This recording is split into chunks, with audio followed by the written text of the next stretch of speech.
Well, hello, guys. My computer was frozen there for a second, so I hope that this holds up. But we've got some celebrating to do. We've got some celebrating to do. I don't know about you guys, but has anything interesting been going on in your life over the past couple days? Because something definitely interesting has been going on in my life over the past couple of days. And we're going to do a little celebrating, and then we're going to do a little bit of work. And the reason that we are celebrating is that just but a few days after I was canceled by Kickstarter, we are fully funded. We are fully funded on Indiegogo in 4 days. 4 days. 4 days. I set this campaign up for 60 days, really thinking that I was going to have to grind this out. I really was like, I'm going to have to work to get every dollar. I'm going to have to do all these streams showing people how to investigate the schools to prove that I know how to do it and prove that I know how to teach it. I'm going to have to show people. I'm going to have to provide bona fides. 4 days.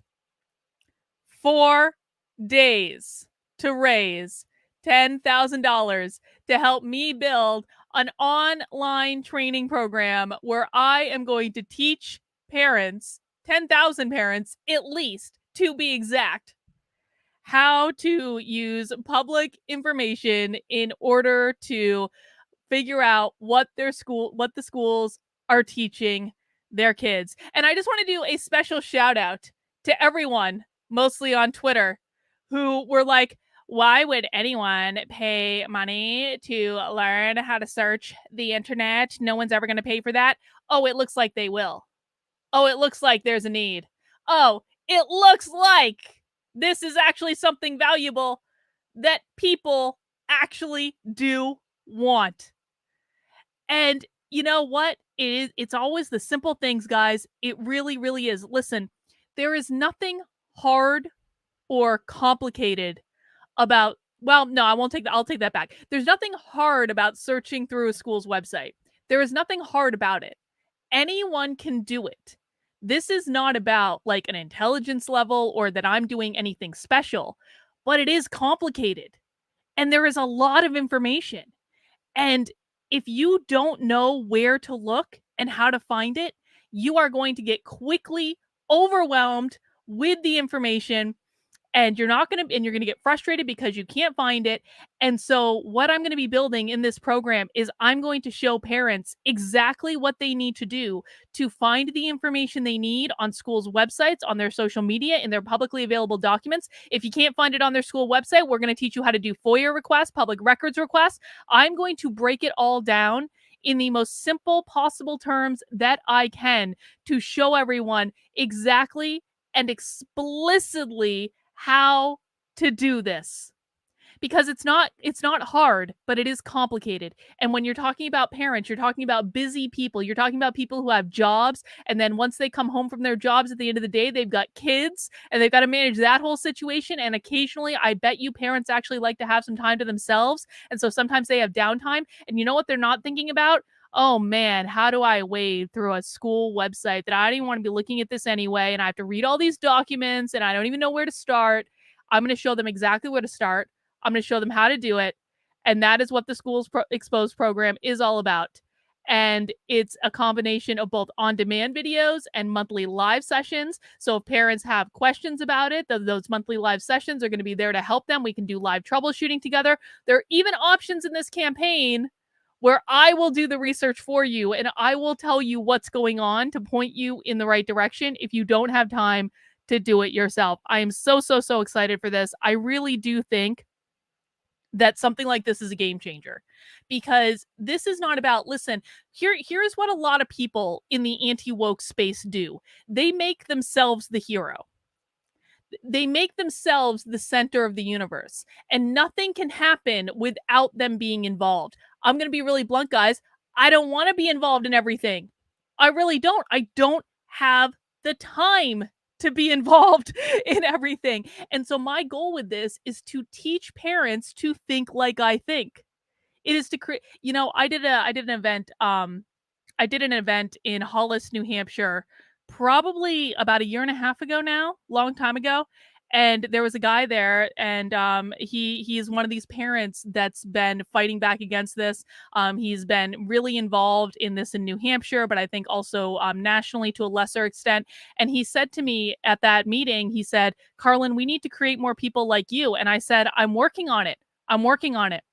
This program is designed to create more people like me, the people who know how to do this stuff. And then guess what, guys? Once we create more people who know how to do this stuff, then they can go and teach more people how to do it.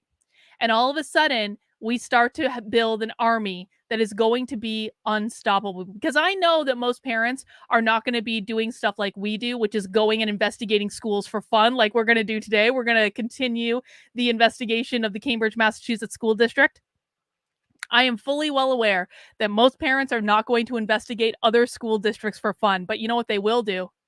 They will be able to keep an eye on their own school district.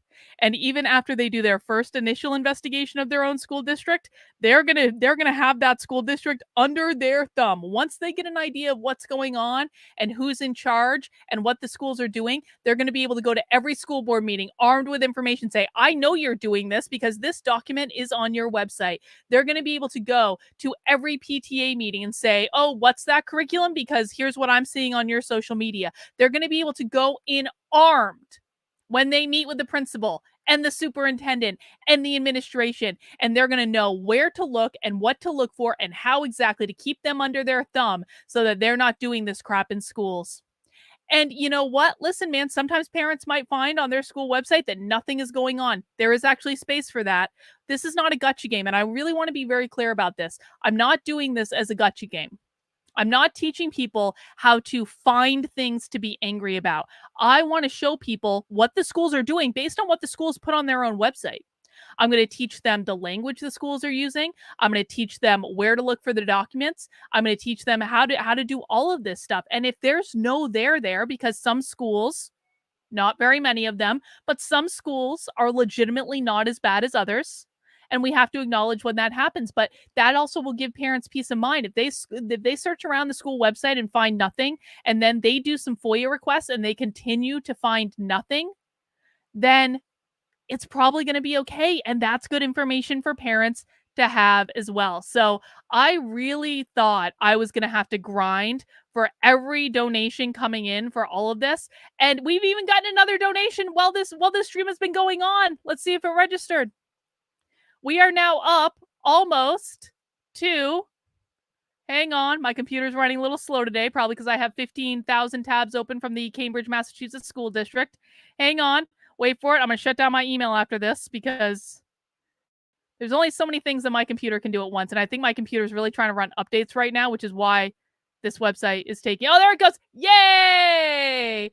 We are at $10,485 in 4 days to support this campaign. So guys, the Schools Exposed campaign will be funded. It will be funded. And if Indiegogo tries to F with me, I will sue their asses for it. I've already got a contingency backup for that as well. Don't think I don't. But the thing about Indiegogo, I actually don't think Indiegogo is going to.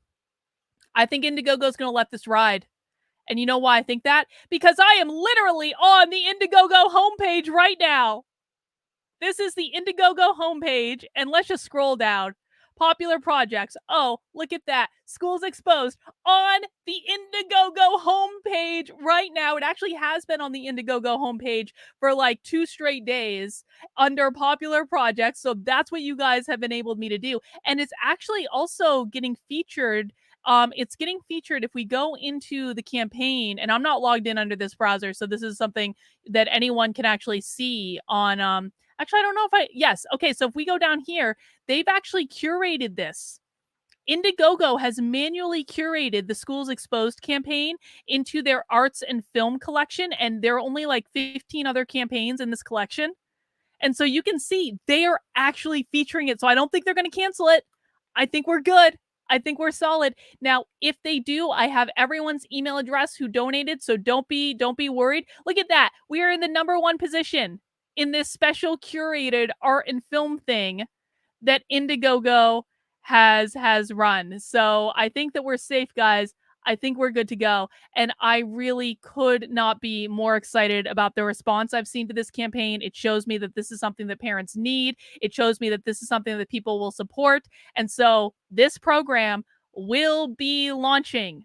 My scheduled date right now is January 2023. So right in time for that spring term.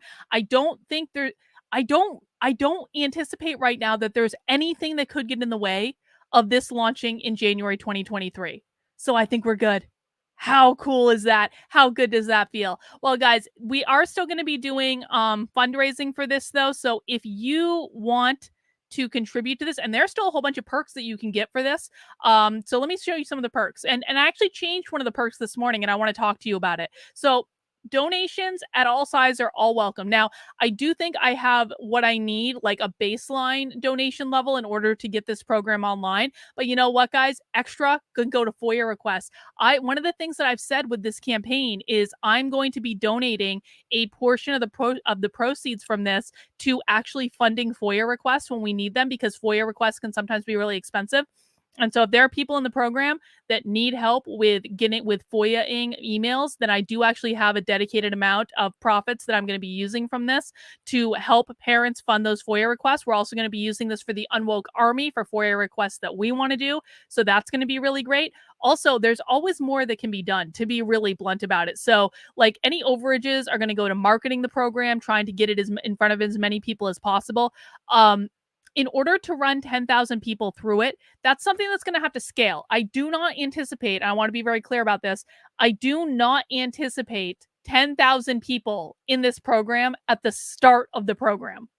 That's not what I'm going for. I'm going for a build over time where we are going to be, hopefully over the next year or two, like getting in front of at least 10,000 parents to teach them how to do this. Now, one of the things that can really help us out is being able to market on social media, also doing like old school, like flyers and leaflets and things like that, because I actually think that that's one of the more successful ways that you can do this. So that's another thing, that if we get a lot of extra in this, then we will be able to have a marketing budget. How cool is that? So lots of reasons that people still want to donate. This is like a baseline level, but I'm actually really curious. We got to $10,400 in 4 days. 4 days. How high can this go? And the other question I have is, how much of a statement does it make if we can get this campaign up even more?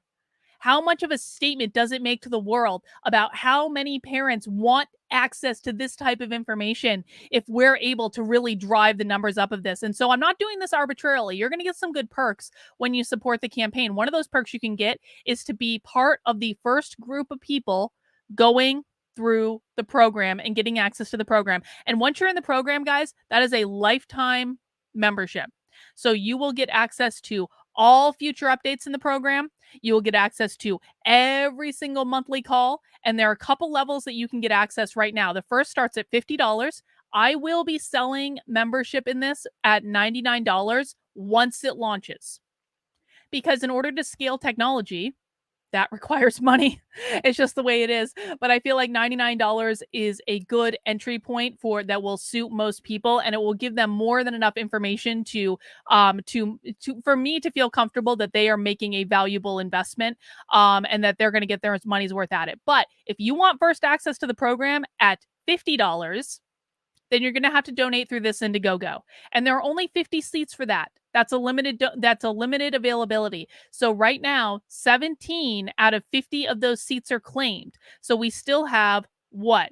33 seats left at $50. So that can be something that you do to fund the campaign. Once the 50 seats are gone, then the price through Indiegogo is going to go up to $75. Now, originally, I was going to make this $75 limited to 100 people. I decided this morning that that's just going to be the price. for everyone who funds this campaign through Indiegogo, either through the rest of the 57 days that this campaign is being funded, or in the in demand afterwards, you will get the first access to the program for $75, and that's going to be the top price point that you're going to pay to get access to the program through Indiegogo. After that, once it launches in January, it's going to be $99. So this is the best time to get access for it if that's what you're looking for. Now, the next option we have is that, and this was a special request from some of my community members. They said, Carlin, we want to buy a scholarship for people if they can't afford to enroll themselves. And I thought that that was a great idea. 5 people have already done it. So for $90, you are going to get access for yourself, and you're going to pay for a scholarship for someone who can't afford to get into the program. And I'm going to be keeping those in reserve for right now. And we're going to make those available for people who genuinely need the help. And listen, guys, it was always part of my plan to make sure that people who legitimately needed financial help, not who were just whining and complaining, but who legitimately needed financial help, it was always in my plan to make sure that the program was going to be available to them. And so I love this idea. Excuse me, choking. Little too excited. I love this idea of providing a scholarship for people. And that really helps me out too, because one of the challenges, really the biggest challenge in thinking through this for me, was when you scale technology to groups of this size, it really does get very expensive to deliver online training programs at this level. And so that's why there's ongoing fees, and that's why there has to be a per person fee, because I unfortunately can't wave a magic wand and say, technology gods, make this possible for me to deliver to 10,000 people for free. I can't do that. And so I have to pay for that. And so this really, really, really does help out quite a bit. We got a couple other perks that are available. At $100, you're going to get a signed copy of my book. Now that's only got 50 slots available. If those 50 slots get taken, I'm going to up the price. Okay, this is a supply and demand type of situation. As much as I would like to be able to sign books for everyone, the reality is that it hurts my hand after a while. And so and so there are 50 slots of signed copies of Actively Unwoke. 21 of those spots have been claimed so far. Once those 50 slots are gone, that price is it's going up to get a signed book. If you want private training with me, that's going to be $250 donation. If you would like me to investigate your school's website for you, that's a $500 donation. And the top prize, or perk rather, is that at the $1,000 level, for 10 people and 10 people only, at least at the moment, I will customize and hand knit you a shawl of your dreams. And the reason that's only for 10 people is because knitting takes a long time. And so if you're getting in line now, you have to be willing to wait. I'm just going to tell you that. I'm taking the shawl orders in the order in which they come in. That is the order I'm going to knit them. It takes me on average between 3 to 6 weeks to knit a single shawl. 3 to 6 weeks for one shawl. So I just want people to know, if you sign up for the customized shawl, you're going to get a beautiful shawl. I promise. It's going to take a little bit of time, but we're going to work together to pick out the yarn. We're going to work together to pick out the colors. We're going to work together to pick out the pattern. You are going to love it. I'm going to make sure you have beautiful, like all natural fiber yarn. Not that stuff you get at Michael's. That's not real. That's not real. We're going for the good stuff, okay? And I will make you a shawl. I never do this for anyone. I have not even knit anything for my husband in probably 2 years. I never knit for anyone, but I will knit for you when you support the program at $1,000 level. Brooklyn Way! Thank you, Brooklyn Way. Best B-Day Prezi ever. Thank you for your support, Brooklyn Way. I really appreciate that. Andrew is making some great points in the chat. There are about 100,000 schools and 50 million school children. The program looks great. It doesn't take a high proportion of parents to support this to meet that target. Well done, KB. And that's exactly my thought, Andrew. That is exactly my thought. And this is a great idea too. Need to market to grandparents too. They have more time for investigations and disposable income. They care about what their grandkids are being taught.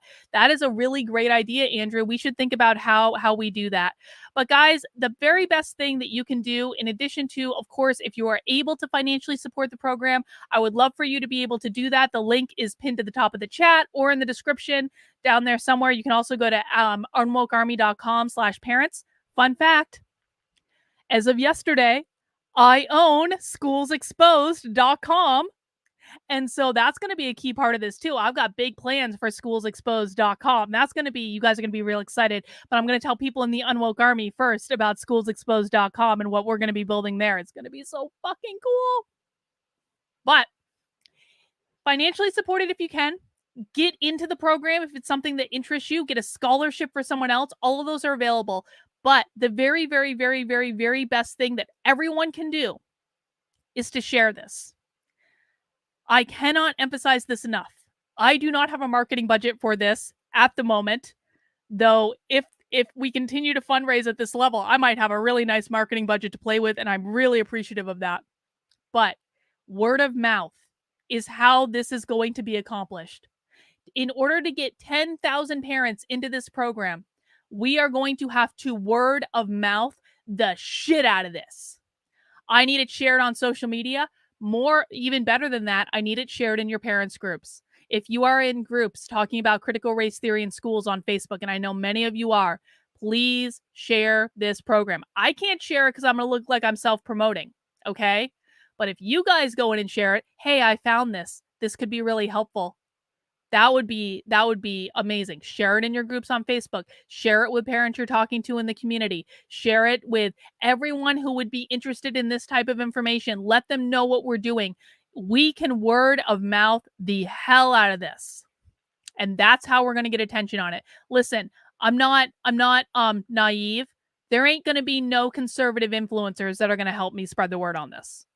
I've shit talked conservatives way too much. So even though this is a project that will primarily benefit conservatives, they still won't talk about it because Carlin's just too controversial from the Twitter, and they prioritize Twitter over actually getting shit done. So we need to mobilize real people. It is the real people that funded this campaign. It is the real people that I've been working with for 2.5 years on this, that know that know the value of this, that know what's going on, that actually support doing things in the real world, not just talk like the influencers do. Talk about the problems all the time. Don't do shit to solve them. We're going to solve them ourselves. Real people are going to get this done. Because we know there ain't no one coming to save us. There is no one coming to solve this problem for us. We have to do it ourselves. I'm going to build you a program to teach you how. But what I need you guys to do is help me get butts in those seats. Help me spread this information around. And once we reach a critical mass of parents that know exactly how to push back on their school districts, that are talking to each other, that are sharing information, that are collecting what they're doing, putting it online so other parents can see in a cohesive way that we're going to build at schoolsexposed.com, that's when we become unstoppable. That's when they will not be able to hide from us any longer, when we have an army, and we aren't going to need the media in order to do anything. We aren't going to need the influencers in order to do anything.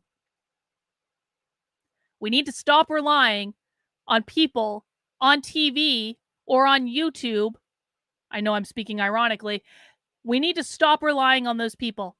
They are not there to help us. They are only there to talk about problems and exploit problems to enrich themselves and make more money and maintain their status. And that is all they care about. I've been telling you guys this for about 1.5 years now. They're not going to help you. You have to help yourselves. I will do everything I can to make sure I've given you the information to help yourselves. I'll even show you how to do it on this channel. If you can follow up along with how fast I'm doing some of these investigations, you don't even need to enroll in the course. I'm going to tell you a little secret.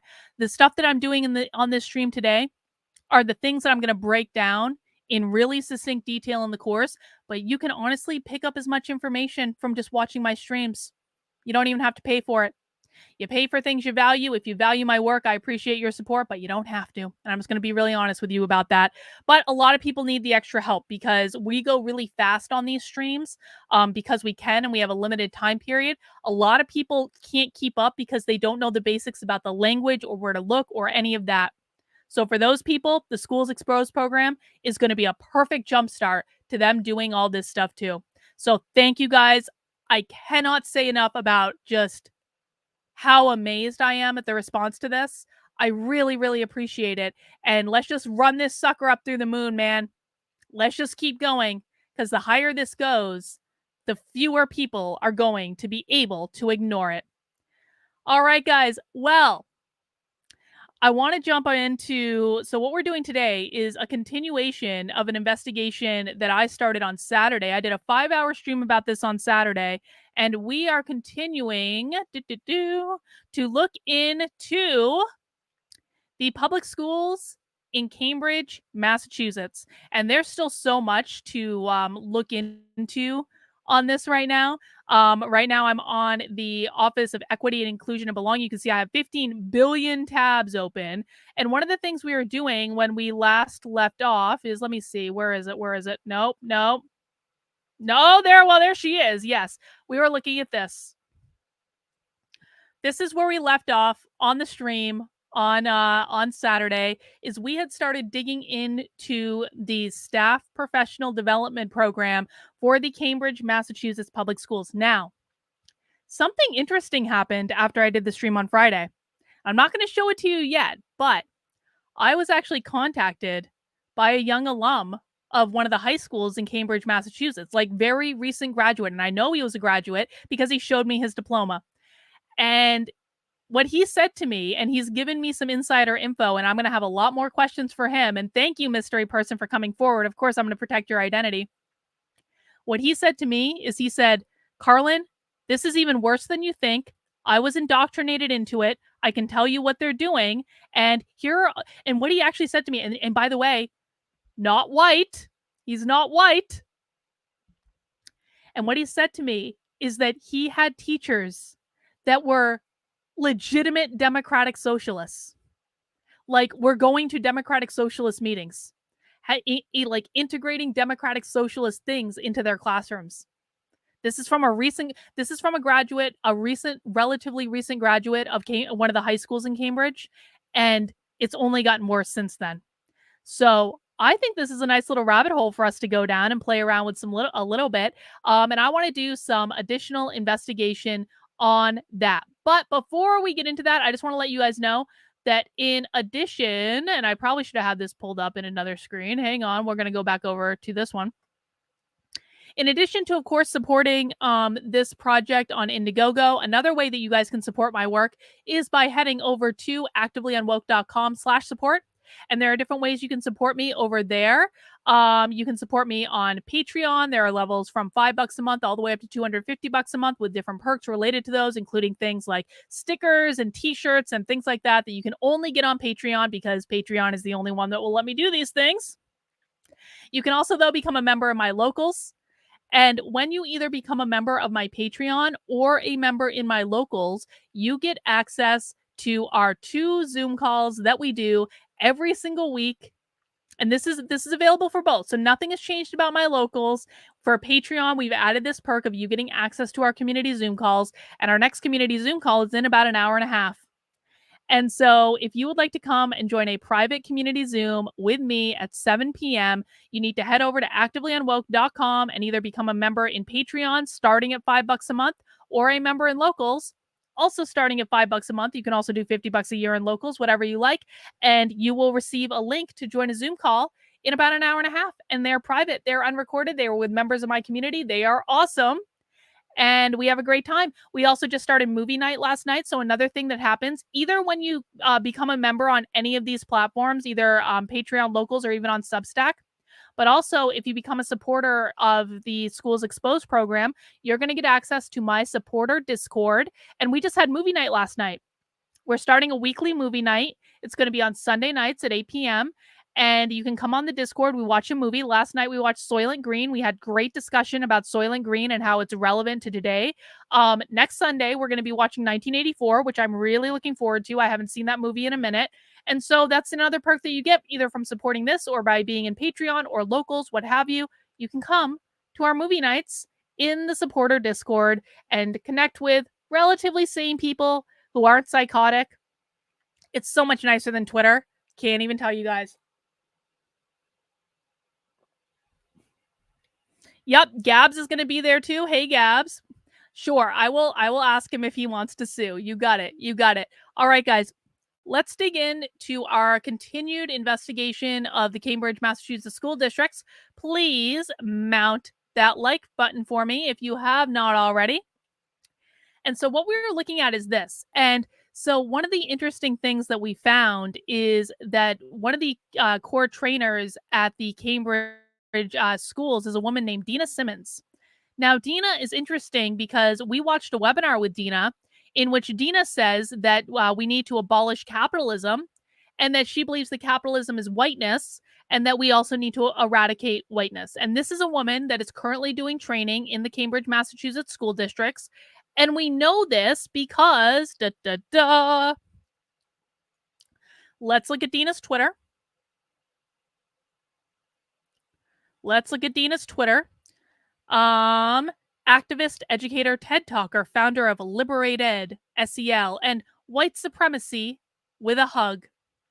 That's her tagline, white supremacy with a hug, which, we have feelings about that. But if we scroll down Dina's Twitter, we are going to find, unless she's been tweeting quite a bit today. Where is it? Oh my goodness, my internet is so slow today. I apologize, guys. If we scroll down Dina's Twitter, we are going to find, there it is. Oh, I didn't even notice this. Barbara's another suspect. So, Cambridge schools. We are honored to again welcome the incomparable Dina Simmons to train teachers in our schools. This is the Twitter account of the Cambridge Public Schools. Who is Barbara? Oh, Barbara must be the assistant superintendent of the schools in Cambridge.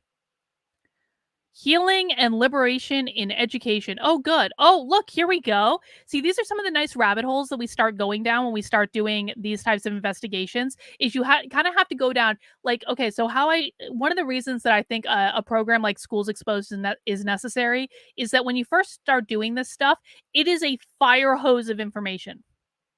They put so much stuff out there publicly, and you have to kind of just take it all in and go down some rabbit holes. And it's like being a spy. It's like being a sleuth. It's kind of fun. I think that this stuff is fun. I think it's interesting. I think the more fun we can make doing these types of investigations, the more people are actually going to do them, which is really great. So right now we have found the Twitter account of the assistant superintendent of the Cambridge Public Schools. Let's see. On July 18th, I told him Cambridge schools were with two E's, best school district in the nation. No crap. Oh, this is her with the current Secretary of Education. Oh, that's nice. That's nice. Let's look at what the assistant superintendent of the Cambridge schools is tweeting about.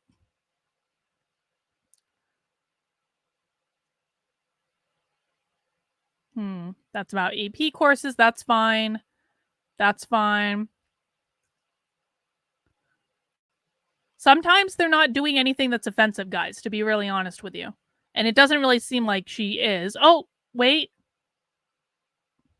We ended our retreat on a high note, calibrating around strong instructional leadership practices. Okay. They're all still masking, so that's nice.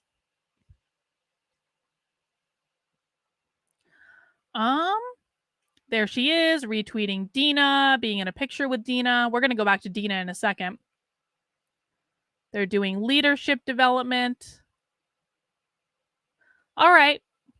I'm going to say there's nothing really offensive about her Twitter, if I'm honest. Barbara looks okay. Barbara looks okay to me right now. And we have to acknowledge that. She's not tweeting anything crazy. Oh, whoa.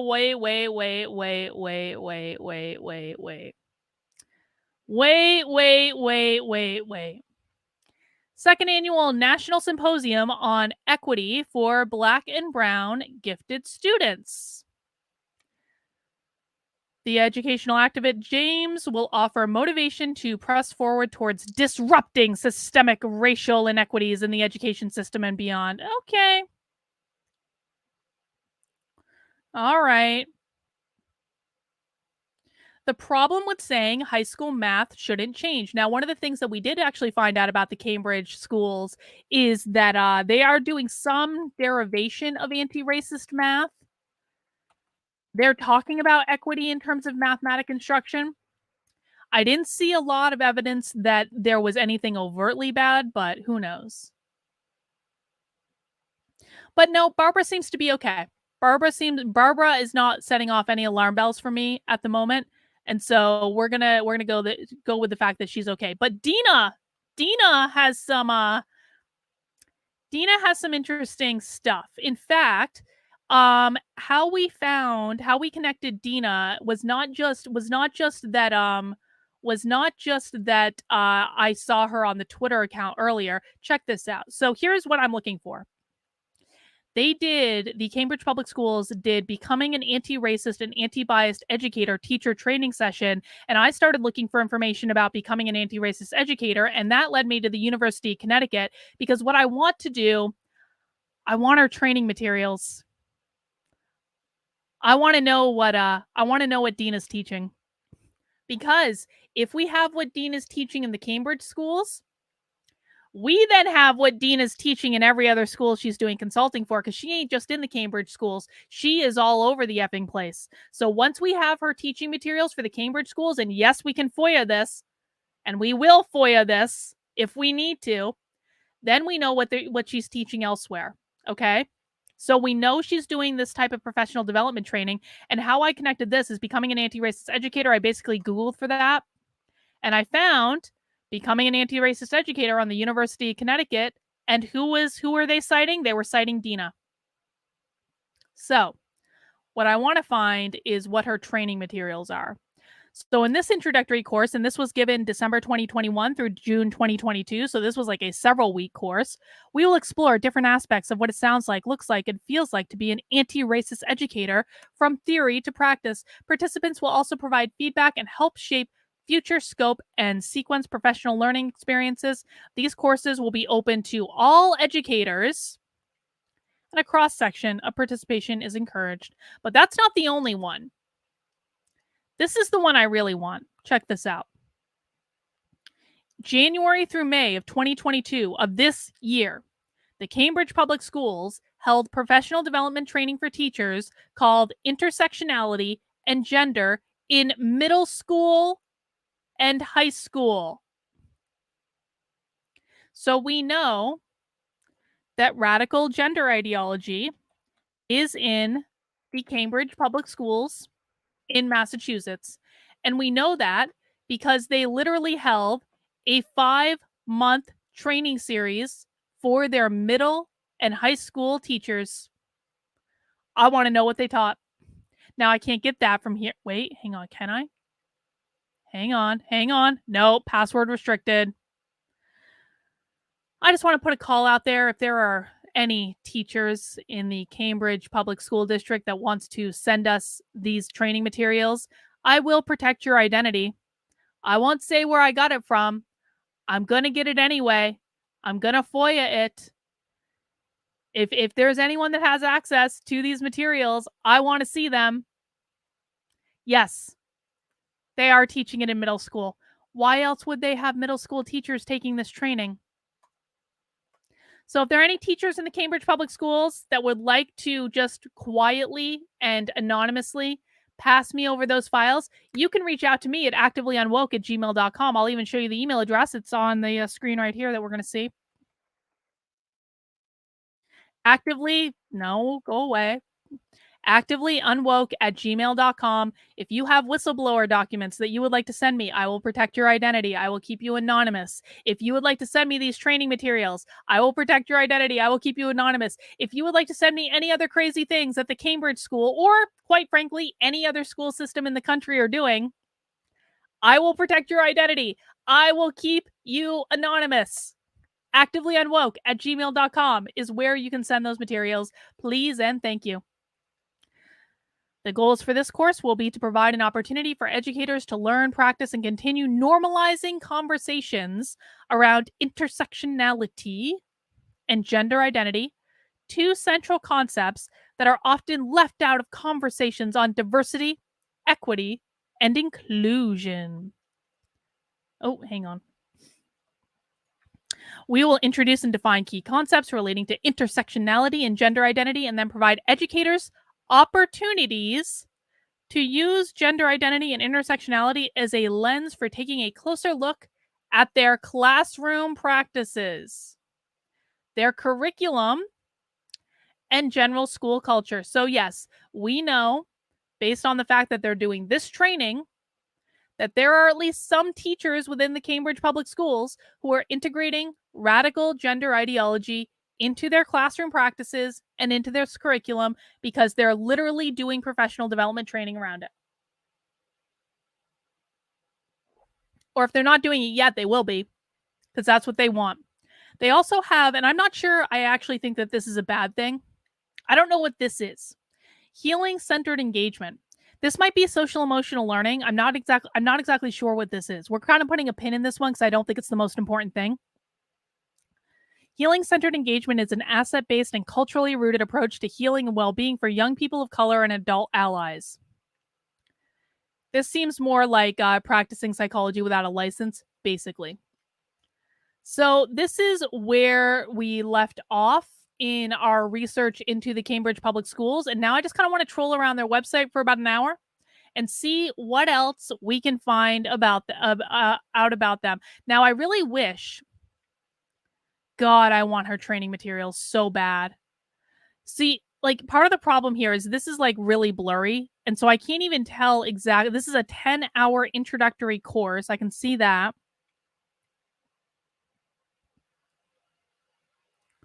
Let me just Google real quick in another browser. I just want to look at something.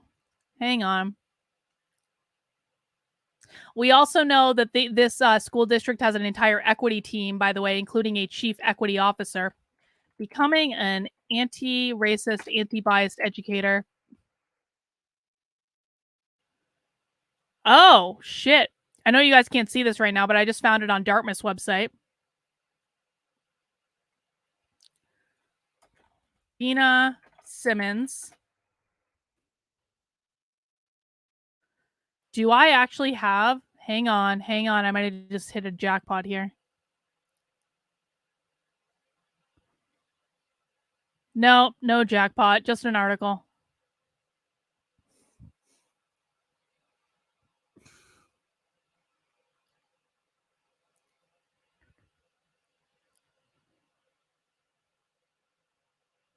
Has anyone listened to the Teaching Well White podcast?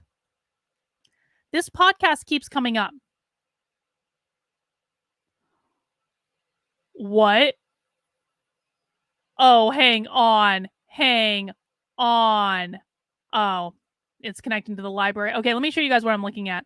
Right now I'm looking at the Dartmouth College website because I googled the anti-racist educator and anti-biased educator training because I'm trying to find their training materials. Check this out. I need a brave volunteer to listen to the Teaching Well White podcast and tell me what it says at some point and tell me how crazy it is. But look at this. Teaching race, how to help students unmask and challenge race. Oh! Holy shit. Dartmouth. You sketchy mother effers. Dartmouth. I worked at Dartmouth circa like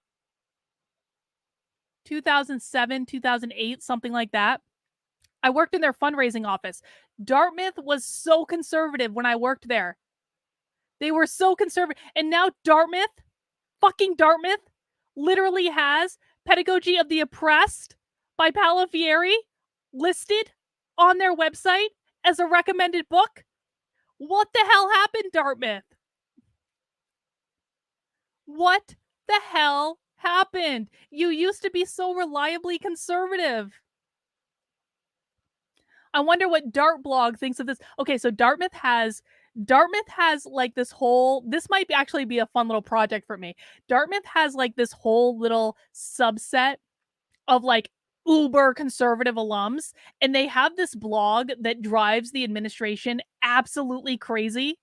It's like, what is it called? Like the Dartmouth Review or something like that. There's some sort of like subculture blog where like the conservative alums will just rip the administration on this blog, and the administration actually listens to it because all the alums read it. And so like I want to reach out to that blog. That blog used to be the bane of my effing existence when I worked at Dartmouth. But now that blog is a resource. I want the Dartmouth freaking conservative alums to be raising holy hell about the fact that Dartmouth is teaching Marxism on their website right effing now. Matthew, I'm proud of you, Carlin. I contributed to the campaign. Thank you, Matthew. I really, really appreciate the support. It helps me out a lot. And, thank you for that. Yep. And he's there. Kendi's there too. Yep. Yep. But we're not going to spend too much time on Dartmouth right now. That's going to be a nice little email that I send later. Let's jump back over to the Cambridge Public Schools. Not there. Where is it? There. Guys, mount that like button if you're excited that we achieved $10,000 of funding in 4 days after being canceled by Kickstarter. All right. Let's continue to troll around and see what we find. That's their staff professional development section. We got some things we need to look into there. I don't need that anymore. All right. Equity-based resources. Culturally responsive curriculum score. Oh, gosh. These are all going to be blocked by the... Oh, no, they're not. Okay, so these are just external resources that teachers can use. Guys, I haven't even really started looking into SEL in a lot of these schools. We always have to remember that critical race theory and social emotional learning are two different things. They are not the same. They are two very different things. Critical race theory is about basically teaching racial stereotypes and inaccurate history that makes things, seem a whole lot worse now than they actually are. Social emotional learning is teachers practicing psychology without a license. So critical race theory is going to make you more racist. Social emotional learning is going to make you crazy. You put the two together, you're going to have more racism and more crazy. Neither of them are good. And I don't even think there's one that's worse than the other. Okay. So they've got a lot of witnessing whiteness. These are their teacher training resources. What is this witnessing whiteness thing? Coming soon, being white today. What the hell? What is it? Was it written by a white lady?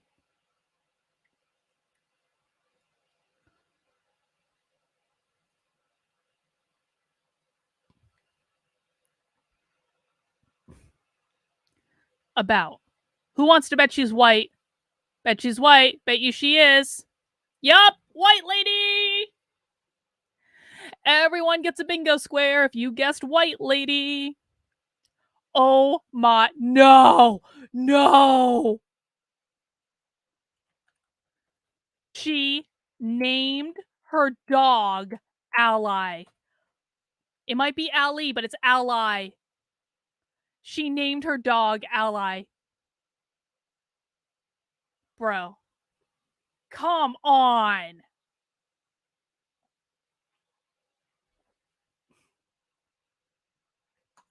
You don't think that critical race theory teaches racial stereotypes? Critical race theory is an ideology developed in the 1970s in academia that teaches that racism exists everywhere in every person and everything and every interaction, and that the job of the critical theorist is to explore how, not if, how racism occurs in every single circumstance, because racism is always assumed to have occurred. But girl NY, if you want to try to define critical race theory better than that, you can give it a try. But I literally wrote the book on it. So I'm not sure that you're going to be successful in that. Oh, is she a leftist? Are you a leftist? We teach about gender and sexuality as soon as we put a pink bow. You're a leftist. That's why. Oh, Book Girl NY, you're not going to have fun in this stream. I'll tell you right now. You are you white? Can you tell me if you're white? Are you like a bougie liberal like white girl that's like trolling around YouTube? I'm so sorry. All right. There's nothing really going on here. This is just more resources. I think most of these are pretty outside. These seem to be 6 elements of social justice curriculum design for elementary education. What? We need access to that. I want this document. What is this? Hang on. Look at this, another window. If anyone can find me Pi Cower's 6 Elements of Social Justice curriculum design for elementary education, this is behind the password protected wall on the school district's website, and I would really like to see it. Yes! Liberal bougie white girl questioning our definition of critical race theory in the chat. Oh, honey, stick around a while. We're going to teach you lots. We're going to teach you a lot. I'm not going to ban her. She's being nice at least. Listen, like you can disagree. You just can't, be a douche. Ooh, you're a teacher, are you? You're a teacher? Do you teach critical race theory to your students? And you're going to say, critical race theory is not taught in K through 12 schools. And then what I'm going to do is show you a video of teachers admitting that critical race theory is taught in K through 12 schools. And then you're going to be like, but critical race theory is not taught in K through 12 schools. It's only taught in law schools. And then I'm going to show you a video that I was sent by a 14-year-old in Virginia who actually showed critical race theory being taught to him by his teacher, and he recorded it because he's a fan of the channel. And then you're going to say, but I'm a teacher. Critical race theory is not taught in K through 12 schools. And then I'm going to show you example after example after example after example of why you're wrong, but you don't listen because you're a bougie white liberal who's just trying to disrupt my investigation. But I will win because I'm the one on the video and you're the one in the chat. And we're going to go back to our investigation now. Oh, honey, yes, we've seen Derek Bell. We know. We've also watched Kimberly Crenshaw on multiple occasions. We know what you guys say. We watch you guys all the time. That's MIT, Andrew. Thank you.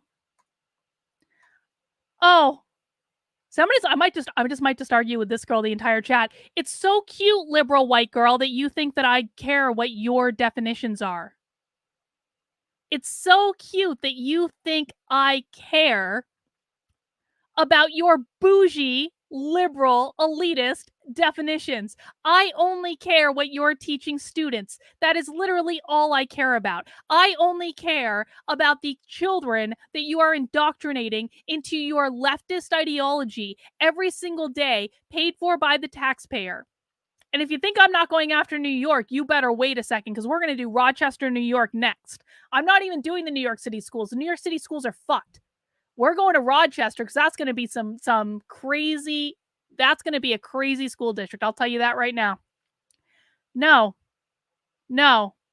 You can sit in my chat and you can learn. You do not have status here, liberal white girl. All right, let's keep going. We're going to come back to that later. This is just a list of departments. I don't need this. Equity-based resources. We were just looking at this, so we don't need that anymore. Social, this is Learning for Justice, crazy site, but that's not on the Cambridge site. I'm starting to call resources, guys. All right, we got their professional development. Okay, check this out. School-based equity team guidelines. What is this about?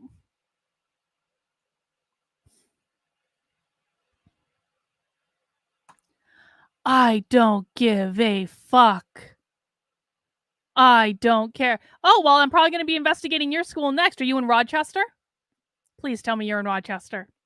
Please tell me you're in Rochester, liberal white girl. So, the Cambridge Public Schools have a school-based equity team. The purpose of the school-based equity team is not to replace or enhance or build on and improve the school's past and improve. Hang on. This isn't even. Go fucketh yourself, liberal white girl, trying to disrupt my chat with your bougie liberal white rhetoric. Do you consider yourself an ally?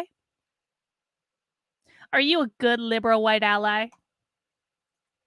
These people do not deserve your respect. If you guys want to degrade Book Girl NY in the chat and tell her she's part of the problem like Bot is right now, you go right ahead.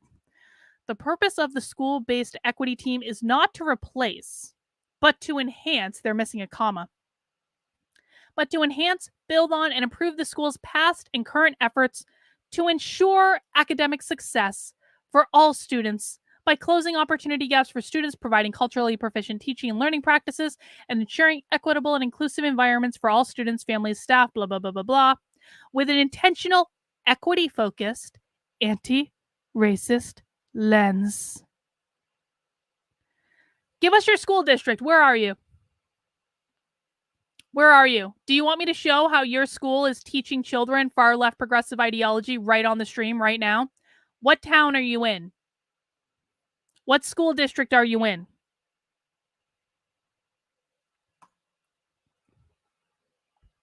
An equity team is a school-based collaborative team of stakeholders primarily responsible for advancing and centering equity in the culture and practices of the school through an anti-racist and anti-bias lens. Who wants to define equity for me in the chat for bonus points today? If anyone wants to give it a try.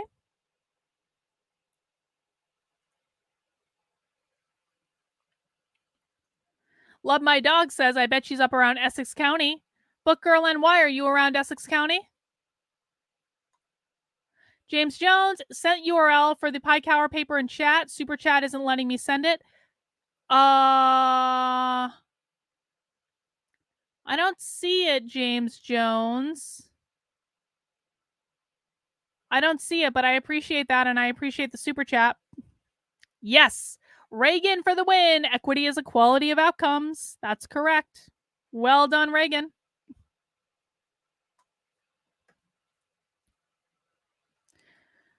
The desired outcome is the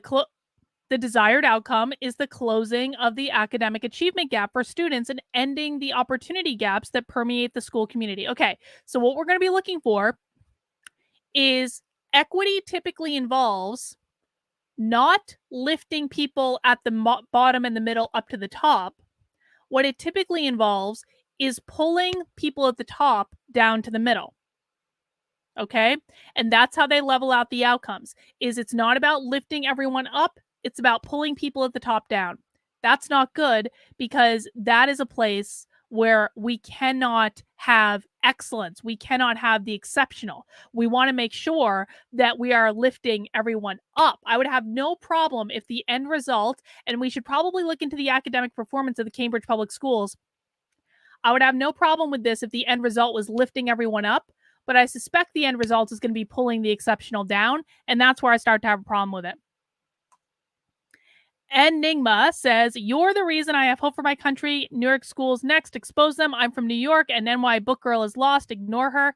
But I like yelling at her. It helps me to channel some of my fiery angst. Because if I'm not yelling at someone, I'm just not alive. I'm a freaking Aries Leo with Pluto in my first house. I have a lot of fire. If I'm not yelling at someone, I'm dead. So I might as well channel my yelling productively. I know. Yes, please do show this YouTube channel to your people. Please do. What school district are you in? I'll do your school district right now. I'll do your school. What school district are you in?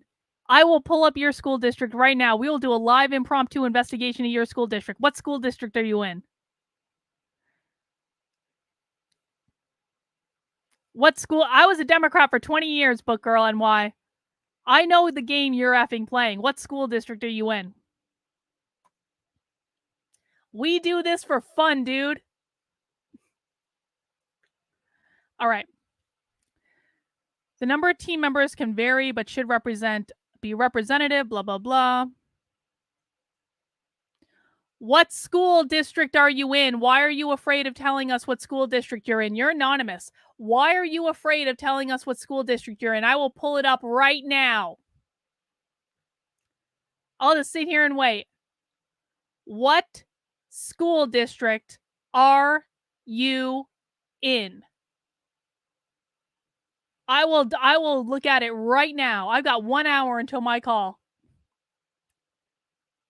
If you're so thick-skinned, then you won't mind us looking at your school district at all live on the internet.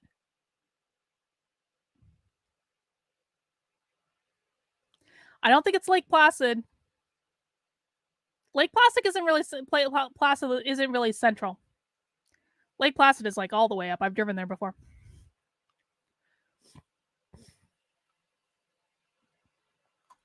Oh, so you're scared. So you're scared of us looking at your school district because you know you're teaching this stuff in your school district and you don't have important work to do. You are sitting in a YouTube chat right now. We're doing the important work, bitch. You're complaining. So you're just too thin-skinned to have us look at your school district, because you know if we look at your school district exactly what we're going to find, which is you probably have equity all over your school district's website, and you probably have had anti-racist training, and you're probably all told to be good little allies, and you know we're going to find all of that just by looking at your website. Do you found our Instagram for this book girl?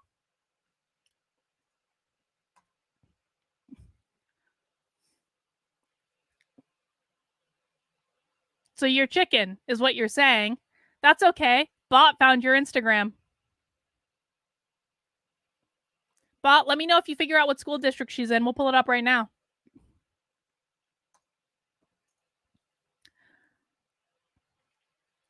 Bot is our fucking secret weapon. This used to be the queen's job. The queen is very good at research. The queen lost his fucking mind, had a psychotic breakdown, and now we have Bot, and she's even better. Honey, yes, you're chicken. You're a chicken shit liberal white girl who won't tell us what school district you're in because you know exactly what we're going to find on your website. Yes, Bot, please DM me her Instagram. Thank you. Weaponized autism, mother effers. I will weaponize all the autists.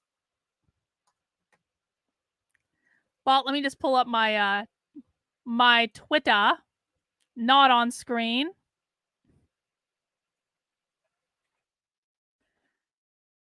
Twitter that I obviously don't have because I'm permanently banned on Twitter, so I obviously don't have it.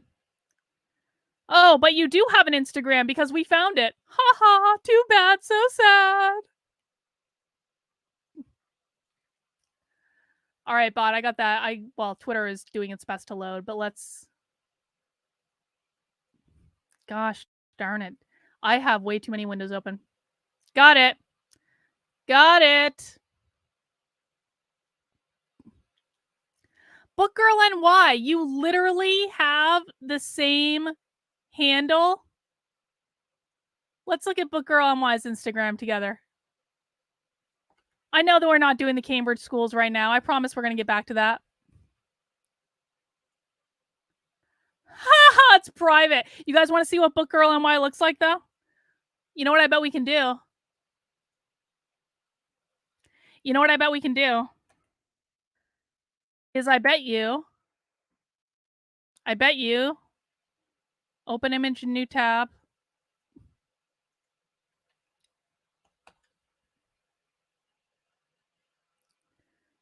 We're going to screenshot this. Images.google.com. Fun fact, guys, you can do image searches on Google. Let's see if we can find her. You can actually, this is something I noticed that's kind of cool. If you see like a shirt or sunglasses or something that you like that someone's wearing, you can do an image search and refine it. And okay, so that's not coming up. That's all right. Book Girl NY, we got you, honey. We're going to find you at some point. We do this for fun. Hope it was worth it popping into the chat, bragging about being in upstate New York, because now we're going to figure out what school district you're in.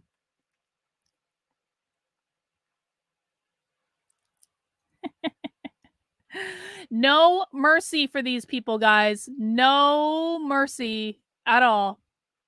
No mercy. Now let's go back and learn about our school-based equity teams in the Cambridge Public School District. Matthew, use archive.today to archive websites and tweets. Archive websites allow you to preserve the sites before stealth edits or deletions happen. That's actually a really good point, Matthew. I need to get in a better habit of doing of archiving things, because usually I've just been operating on screenshots, and screenshots get a little hairy after a while. Congratulations. What school district are you in? All right. Thank you for giving us this information. We're going to use this to figure out where you are. See, like you guys just can't help yourself. You're giving us a book list where you're a 7th grade teacher. We already have your picture. We now know what your book list is. Do you really think we're not going to figure out where you're teaching?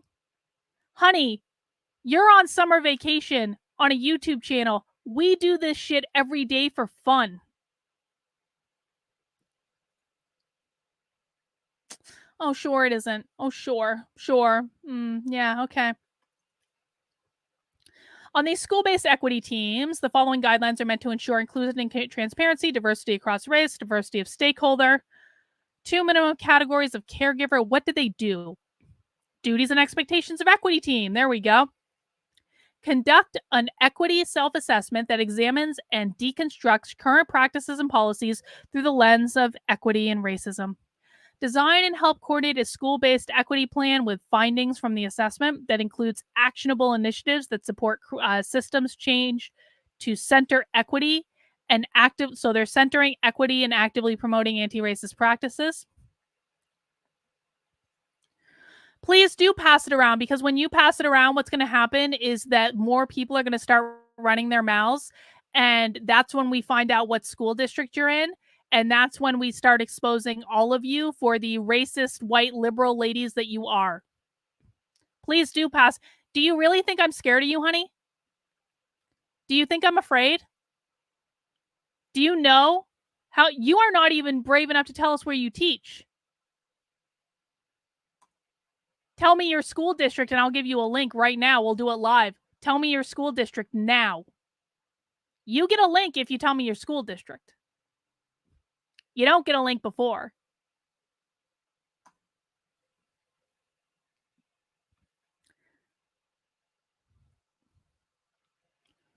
Meet regularly to discuss and deploy initiatives and chart the progress. So what this is showing to me,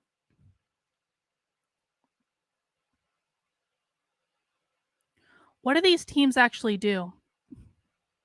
We know you don't, because we know your account's suspended. What do these teams actually do? What do these teams do?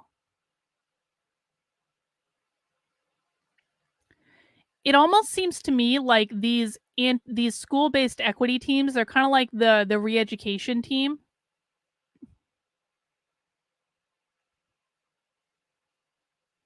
What do you guys think these school-based equity teams do?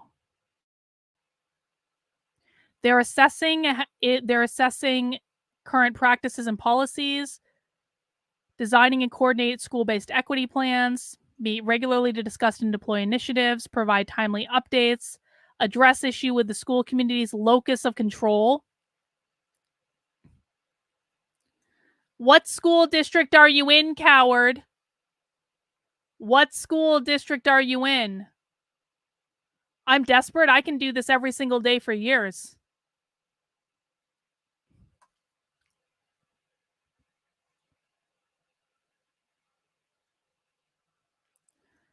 Mere liaison with other teams. This seems to me to be okay. So, what this seems to me to be is the district is forming teams at the school level that are interacting with the Cambridge school district and like reporting back if the actual schools are becoming anti racist enough for them, is what I think is happening. So, that's not so good. We've got their. All right, let's look at this. This is in the Centering Youth section under the Office of Equity, Inclusion, and Belonging.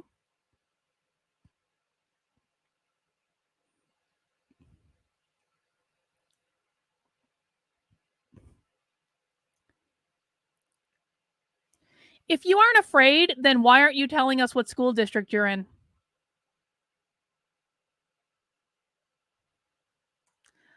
You're getting boring.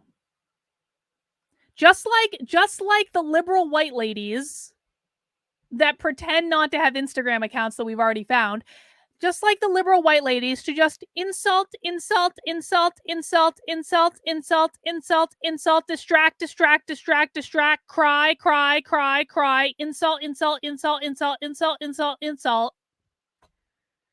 And then when they're asked where they are, they're like, oh, you're just you. I'm not going to tell you that because I'm a coward. We're going to find it anyway, dude. So whatever.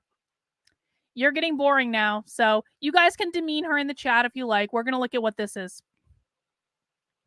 Student Advisory Council. We need students in grades 6 through 12 for the Office of Equity, Inclusion, and Belonging Student Advisory Council.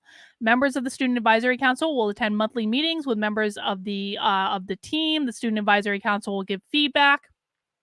So they're creating their they're weaponizing the youth. No, honey, I don't want it that badly. I just want you to stop being boring and annoying. Okay, Book Girl NY, you get one more chance and then you're going to get blocked because you're just distracting us from doing actual work, which is actually what you want to do. Because you're a troll. Liberal white lady troll.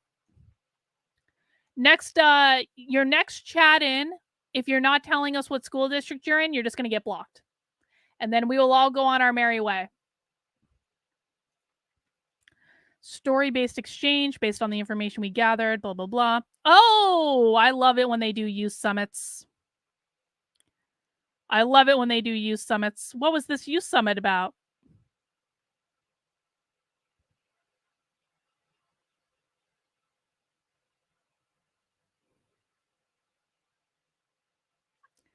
They have an intersectional feminist club, an equity collaborative.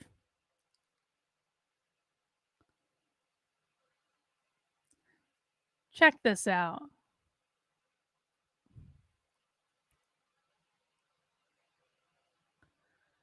This is all wow.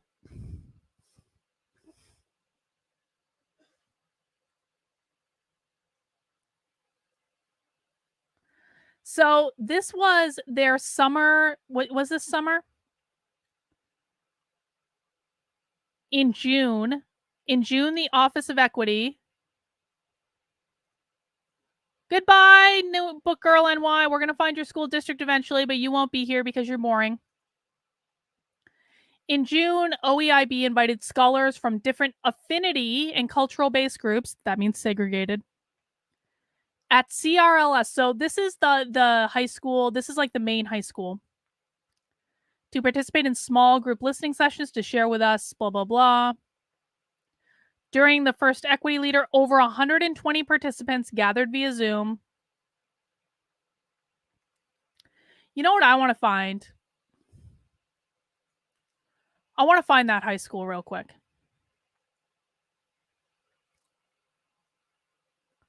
Where are there equity and access? Where are your schools?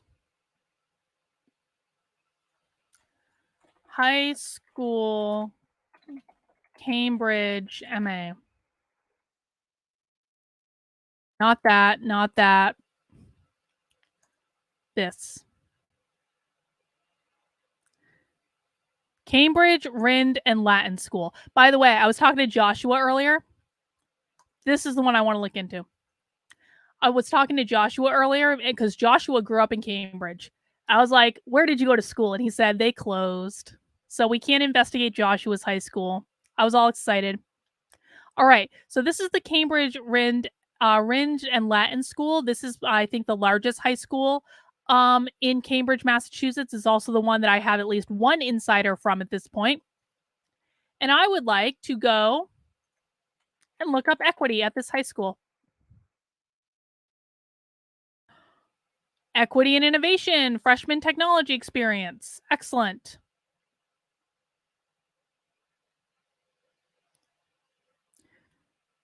What is this? Why we should level up 9th grade English. I also want to look at anti-racism.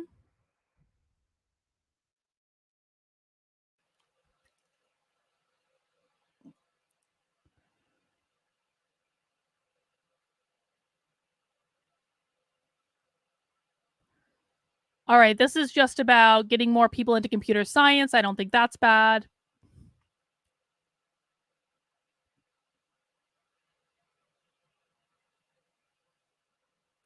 That doesn't look inherently bad. I'm going pretty fast now, guys, because I want to make up for lost time that I spent arguing with that liberal white lady. Huh. This is fishy to me because we're not having anything come up in search.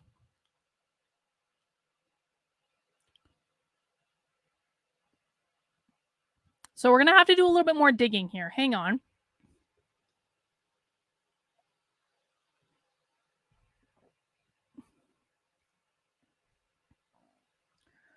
Boris, I have been attacked more severely by the conservative right than I ever was by the progressive left. So I'm not worried about it, but thank you for your concern.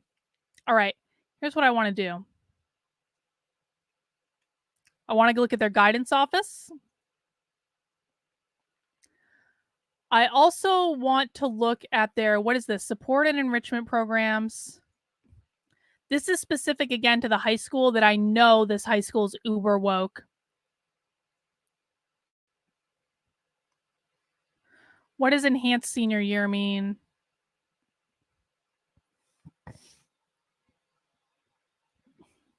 I want to look at their clubs. Do they have a GSA? I'm very suspicious of the fact that I'm not seeing anything woke on this website when I have recent graduates from this high school telling me how woke they are. I am very, very suspicious, if I'm honest about it. Oh. Okay. That's interesting.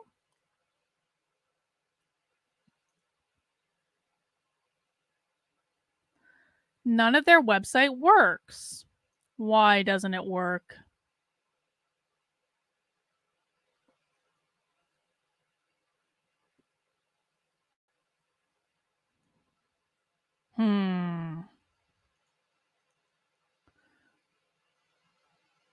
This is just about partnerships with colleges. I don't have any issue with that. That's good.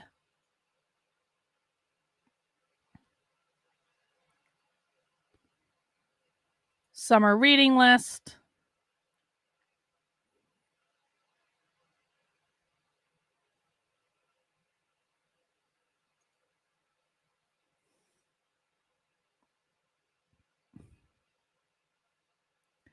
None of this looks bad. Hang on a second. Let me get into my Twitter. Hang on a second. I'm going to go and find.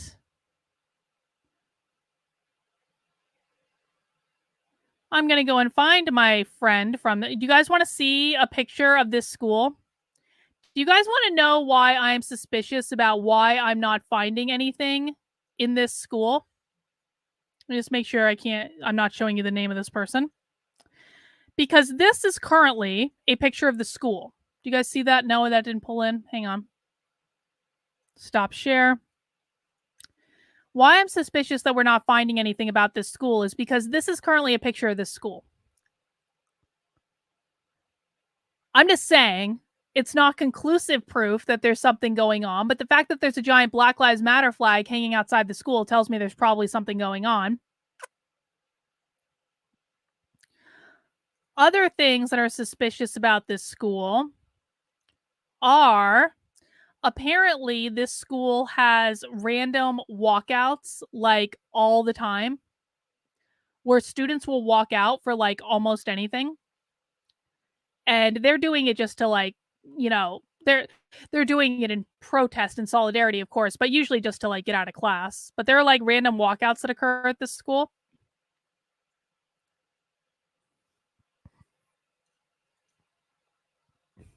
For like protests and stuff like that. But what I really want is I want to look at this one student's or this one teacher's Twitter and possibly their Instagram as well.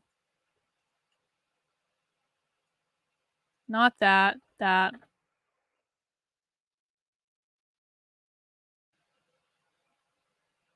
Oh, this is a student at the school. Okay. That's not what I was looking for. Where is that teacher's Twitter? I was looking at it the other day. Found it.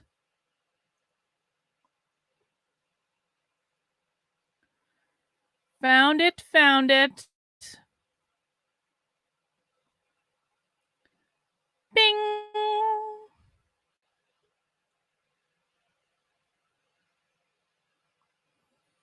Again, guys, sorry my internet's taking so long to load today. This is a teacher at this high school.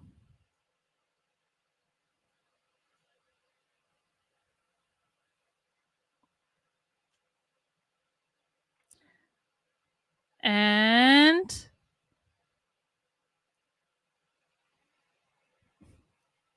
this is an English teacher at this high school. And this is a list that English teacher, and you can see it's the same teacher because we've got teacher Maloney, Ms. Maloney, Ms. Maloney. This is a list of anti-racism resources that she's curated. Thank you, mystery student who sent me these. So I think we all understand now why I'm a little bit suspicious about why there is nothing woke on this school's website. Now, I just did a really cursory overview of it, so maybe it's there and we haven't found it yet because it's almost always there. But let's take a look at Miss Maloney's Twitter account. And this is a really good example why anytime you're investigating a school, you always, always, always, always, always look at the personal social media accounts of teachers. Always. Because the school's not going to put everything on their website. They're going to put a lot on their website, but maybe not everything.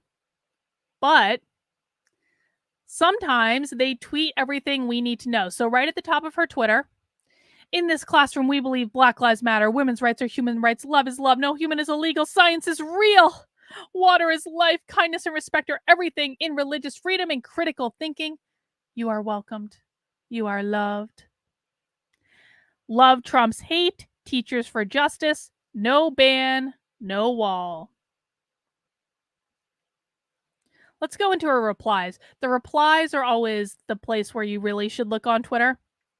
My anti-racism and cultural, that's this. That's this anti-racism and cultural competency resource list. Excellent.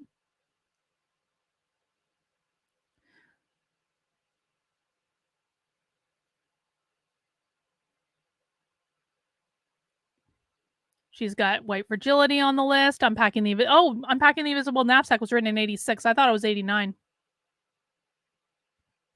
Lots of crazy stuff for us to recommended activists on social media. Wow.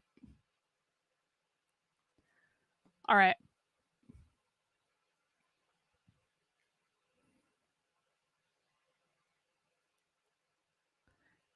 The Ed Lib Plan Book. This is a much purchased every year. It is a planner, but it's so much more.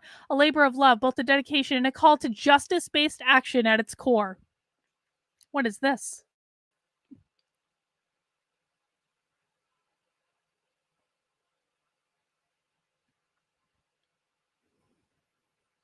An annual. They have a teacher planning book for social justice. Are you serious? Should I buy this? If someone makes, hang on, let me see if I've gotten any more donations into the campaign.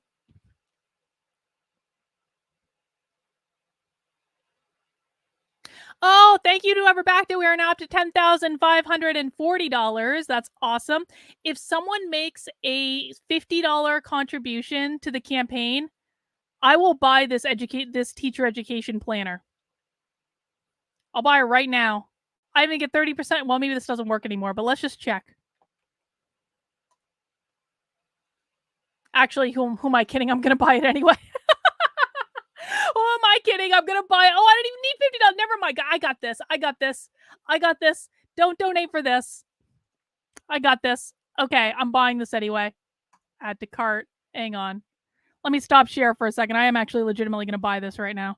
Apply coupon. I don't want you guys to see my address. Sorry. Sorry, not sorry. Give me my 30% off. I don't want to pay full price. Excellent.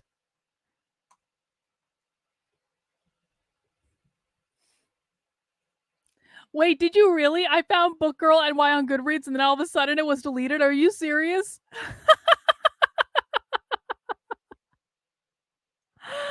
Sid. All right. I'm paying $12 to get this social justice teacher planner. By the way, guys, while we are processing my order right now, hang on.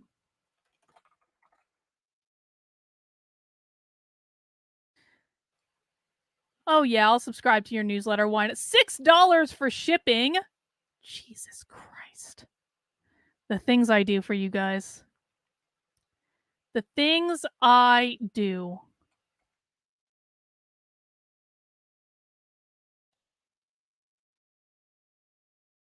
$6 for shipping. But you guys know what I got the other day? I'm starting a whole collection of crazy woke books. Me and my gender dysphoria monster. This is real. I swear to God. This is a children's book about gender dysphoria. My monster only listens to everyone else. Nisha's monster follows her everywhere. It used to be small, but recently her monster began to grow. And as her monster gets bigger and bigger, Nisha feels more and more unlike herself. When people refer to her as a boy or when she tries to hide her true gender identity, Nisha's dysphoria monster grows larger and larger until one day Nisha meets Jack, a trans man who shows Nisha how she can shrink her gender dysphoria monster back down to size. All right. Order received. We're getting ourselves a social justice planner. That'll be fun. Let's see. Where's my... That's not what I want. What window do I want? Okay, got it.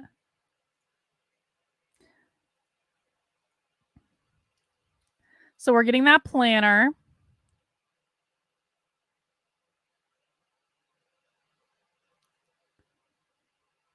Just very excited about this. Who is this?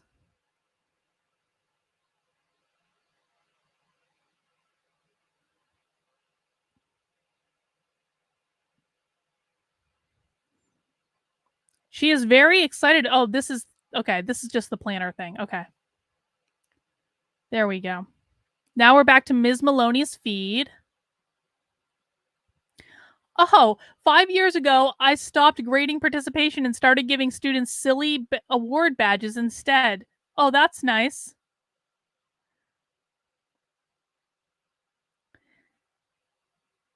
As a high school English student, I too suffered from prescriptivist teachers insisting that grammar rules were set in stone. As a high school English teacher, I tell my students that language evolves and their job is to make choices that communicate. I don't actually mind that. I'm with Miss Maloney on that one.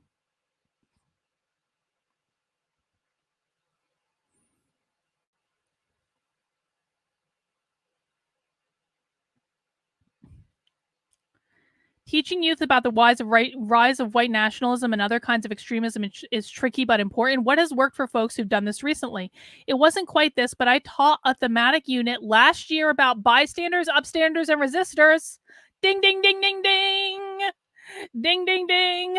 Miss Maloney is teaching about racism in English class. Why would she do such a thing? Content was the KKK in Vermont in the 20s. The book The Witness, the Holocaust, nonfiction tests, and contemporary LGBT rights. We definitely talked about extremism. Okay, now that on its face doesn't sound too bad, but I want to know how she defines racism and extremism would be my question. That's Frank. Frank is the commissioner of education in New Hampshire. She didn't really seem to have a problem with him there. Teaching summer school for the first time in 10 years, but it's an elective, and it's called... All right. Look what we just found. Check this out. Again, teacher, Cambridge, at that high school in Cambridge, Massachusetts, is teaching an elective in summer school called Reading and Writing for Advocacy and Social Justice. And we got their book list.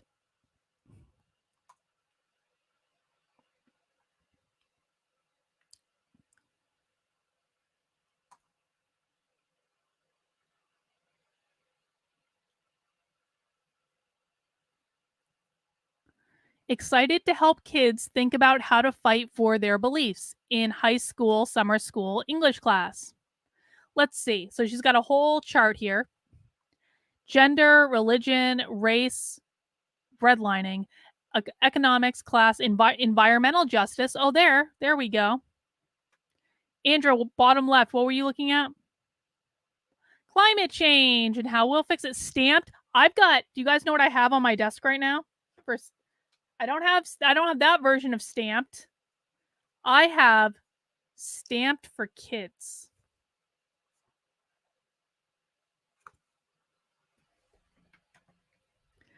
Why we are not equal yet? Is that what you're looking at, Andrew?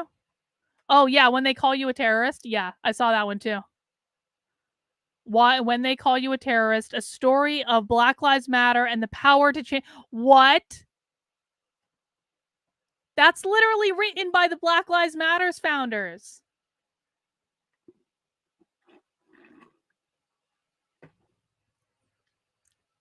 Well, it's nice that taxpayer funded high schools in Cambridge, Massachusetts have a summer school course called Reading and Writing for Advocacy and Social Justice. I wonder what happens if we go back to their website. And I really want to find their GSA at some point too, because we know they have one. Let's search their website for that class.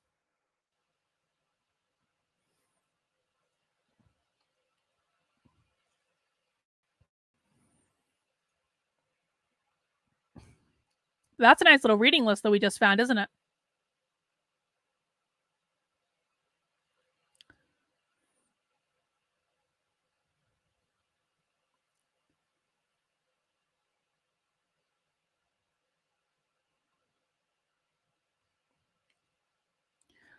Oh, sorry that I don't have the capacity to write this all out as alt text, but is worth reading on ballet and trans kids.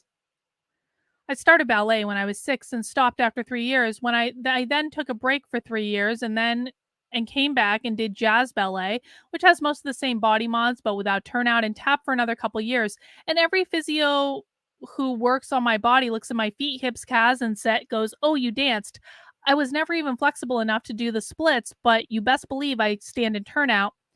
I never went on point, but I'm 95% sure tap is the reason my feet have random spasms if I don't take to them with a tennis ball once a week. When I said I wanted to be a dancer at 6 years old, adults took it to mean I'd want certain permanent alterations to my body. Unlike with young trans kids, no one was looking to make sure I fully understood what I was getting into. Wait. And unlike young trans kids, these changes were not reversible when I changed my mind. This wasn't even a way to delay things to buy time like puberty blockers. It was all or nothing. And if I wanted to be a professional dancer, my normal ass joints were a ticking time bomb. This lady is literally comparing. Are you effing kidding me? This was retweeted by that English teacher. This woman is literally comparing possible sterility with tap and ballet. That's not the same thing. Sorry, not sorry. Oh, I love this. Last week, I learned from some students in my school's GSA. This is how we know they have a GSA, by the way, because the English teacher tweeted they have a GSA. GSA used to be Gay Straight Alliance. Now it stands for something else. I think it's gender, sexuality, something or other.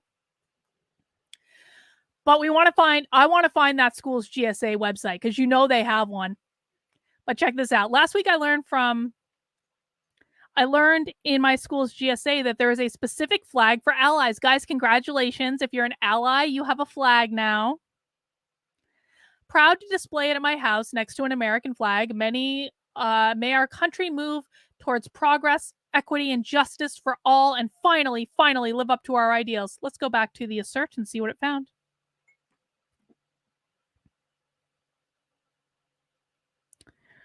Why isn't this website giving me any search results? All right, they don't even have that. Let's try this. Cambridge Ridge and Latin School GSA.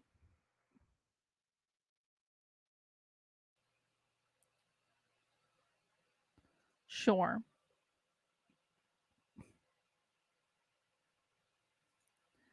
Is this the same website?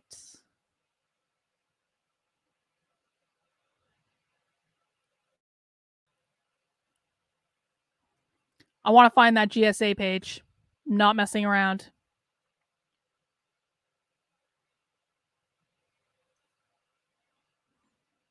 Hmm.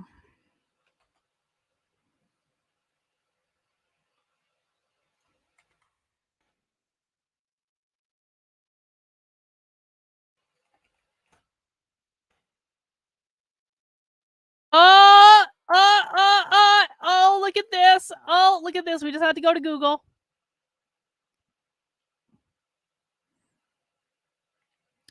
The Gender and Sexuality Alliance. They do have a GSA. We knew that they did.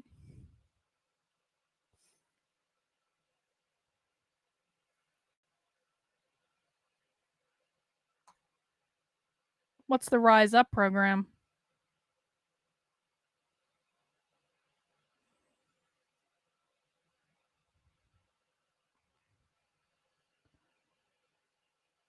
That's just about transition to high school, so we don't need to care about that. All right, here's what I want. I want to find Project 10 is Gender and Sexuality Alliance. Is the gender Project 10? That's what we need to look for. Okay, so what this is telling us is that they have named their GSA something different than a GSA. So we're gonna go back, stat search, Project 10.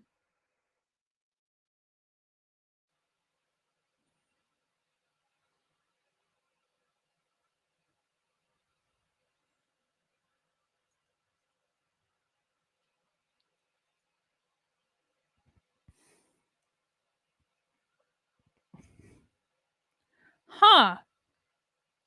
Why does this look like a whole different website?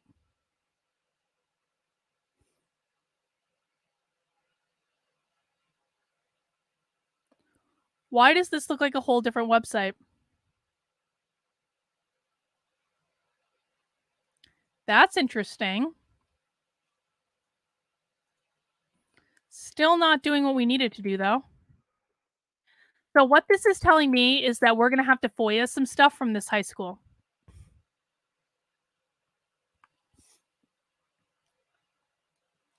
because there's probably a lot more going on here than we're going to be able to find on this website, which is fine. We're just going to be able to find it another way.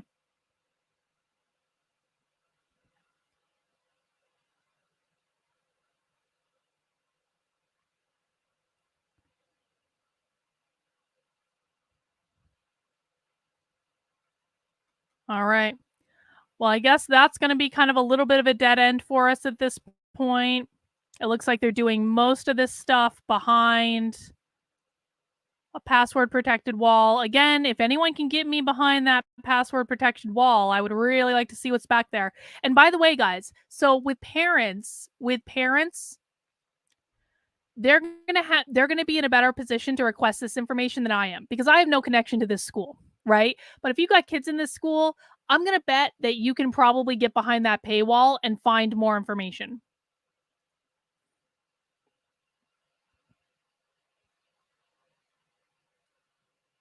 Hmm. All right. Well, I'm just going to put a pin in that one for a second, and I want to go back to the district. And we got about 10 minutes left, guys, of this live investigation that we're doing today on the Cambridge school system. We know who their equity team is. Let's look for this lady.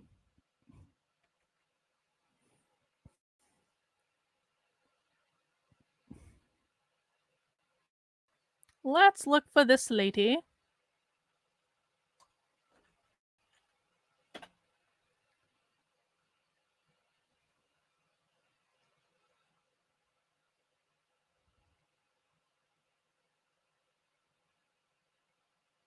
Soon to be Dr. Leslie Jimenez, Harvard ED candidate, drops a set of anti racist leadership looks for during her doctoral defense. Oh, that's nice. People want to rag on my doctorate, but she's giving anti racist posters in her doctoral defense. Oh, that's really great.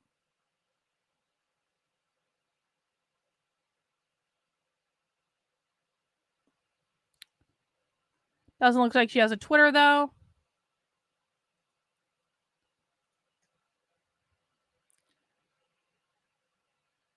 They've got a whole equity staff at the district level. Oh, check this out. Okay. Here's some good stuff we can spend a few minutes like pawing through, and I just accidentally clicked off of it, but we're going to be able to find it again, so it's going to be okay. I want their equity collaborative. That's what I want. God, my computer is slow today. Guys, just as a reminder, we are going to be convening for a community Zoom call in my locals in about 20 minutes. These are their equity collaborative projects. The CPS inaugural equity plan. Let's look at their equity plan. Centering youth, their equity leadership summit. We already talked about that. Equity-based resources. We've seen this building equity bridges project. Okay, so essentially what is going on at the Cambridge School District is they've been doing equity for a while, but they're just getting started with doing equity in a formalized way where they are feeding from the school district into the different schools in the district. And we know that because they literally just did their first ever equity plan.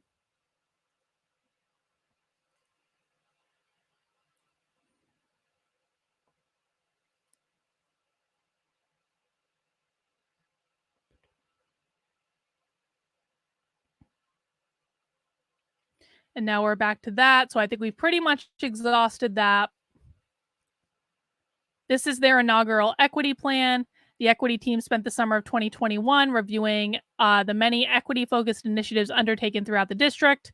The primary goal of the CPS inaugural equity plan is to support the district and schools to eliminate racial, cultural, and socioeconomic and opportunity gaps. We already knew that.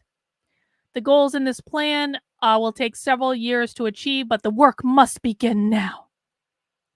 To create the CPS inaugural equity plan and goals, the team have reviewed the CPS vision, CPS equity and racial definitions, CPS anti-racist vision and mission, building equity bridges core, barriers to equity. I haven't seen this. Please work, please work, please work. Come on. No password. No password. Oh, there it is. Okay. Are we back to the building equity bridges?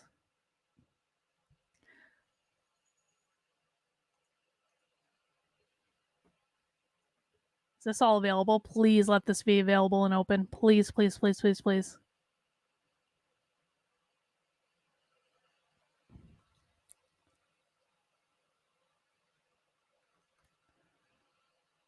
Many students do not feel engaged by classroom teaching and learning. This has disproportionate and negative impacts on students of color. This is all lived experience. Wow.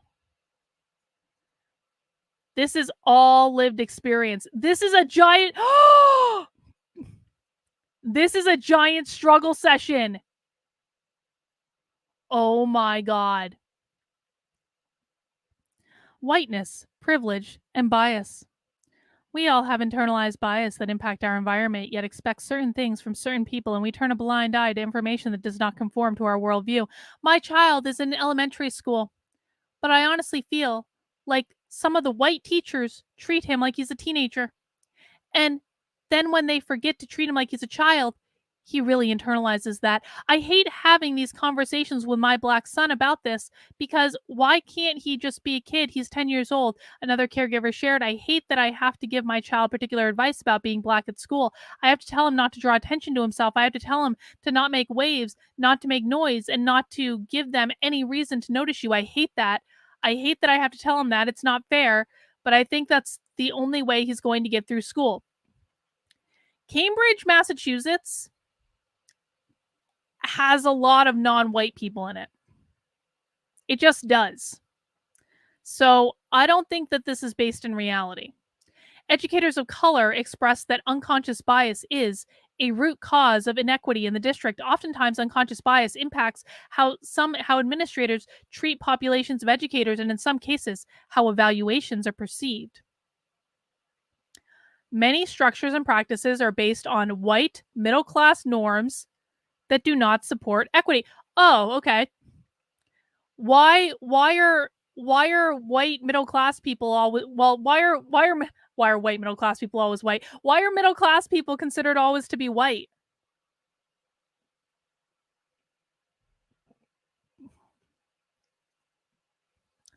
CPS shows characteristics of what Jones and Akun call white supremacy culture. That's from the white supremacy culture document that was written in like the I think late 2000s. Do they have the date on this? This is not based in any sort of research. Yeah, they're at least Cambridge is at least 60% non-white. Cambridge is not like an uber white place. It's just not. Including avoidance of discomfort, paternalism, unrealistic timelines and work plans, and a focus on quantity over quality. As Jones and Akun write, we all live in a white supremacy culture, so these characteristics show up in of all of us, people of color and white people. As a result, while we say we want to become multicultural, we really only allow other people and cultures to come in if they adapt or conform to already existing cultural norms. White and privileged families have inequitable amounts of power, access, and influence in the district, school, and classroom levels. I'm wondering, is are the Cambridge public schools admitting that they were violating uh the Civil Rights Act? Because this to me kind of seems like an open confession on the Cambridge Public Schools website that they were openly violating the Civil Rights Act of 1964.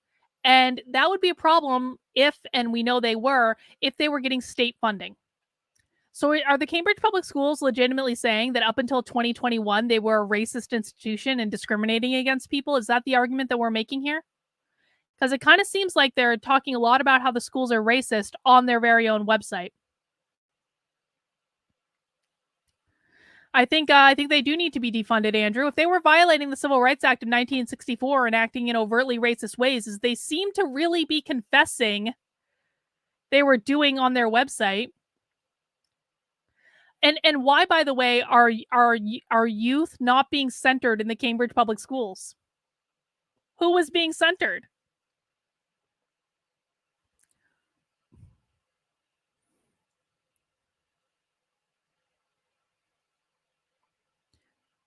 Lack of focus on relationships. Why are we building relationships with students? They had an equitable classroom experience. I mean, they were basically, it looks like they were equity work has lacked commitment, coherence, and accountability. All right. Well, I thought that we were done looking into the Cambridge Public Schools. I thought I had a pretty good idea of what was going on. And then I found this whole confession struggle session on their website. So that might require a little bit of looking into. But guys, what I wanted to show you is just like how you can find some information on these websites. We're going to be doing a lot of these streams in the coming months because I want to start building an archive of this type of information. And this is part of what the Schools Exposed project is all about. Is I want to help teach parents how to do exactly what I'm doing right now, using an online program that will teach them how to find this information, publicly available information, not only on their school's website, but also on the social media, but also doing FOIA requests, making sure they know the keywords to look for, making sure they know what they mean, making sure they know what these documents mean, making sure they know how to ask the right questions of their school district. That is what the Schools Exposed project is all about. We are very lucky and blessed that we reached our $10,000 fundraising goal in 4 days after getting banned on Kickstarter, which is pretty great. So this project will get funded. I'm really excited about it, but there's still time to support it. You can still get an early spot in the program. You can still get autographed copies of the book. You can even still get a hand knit shawl. We are at $10,540 right now, but I'd like to see how high that can go. Listen, we've got 56 days left of this particular campaign. And so I think that we can make a statement about how many parents need this type of information and need to have access to this type of information to be able to really understand what the schools are teaching their kids. And so if you have the means, I would love for it to have a donation at any level. There's everything from $5 all the way up to $1,000. And you can also, if you don't want a perk, you can just go see options, give whatever you like. That's cool too. But might I recommend that you take advantage of the first offer early bird access to the Schools Exposed program. What this means is that you are going to be one of the very first people to get into the program, and you're going to get it at the lowest price point that it will ever be offered, because I'm going to be charging 99 bucks a one-time fee for this. Once I launch it, that's to be able to maintain and scale technology to accommodate up to 10,000 parents, maybe even more. We're going to get to 10,000 and then we're going to do a little assessment. But you can get it right now for 50 bucks on the website. There are only 50 slots available for this.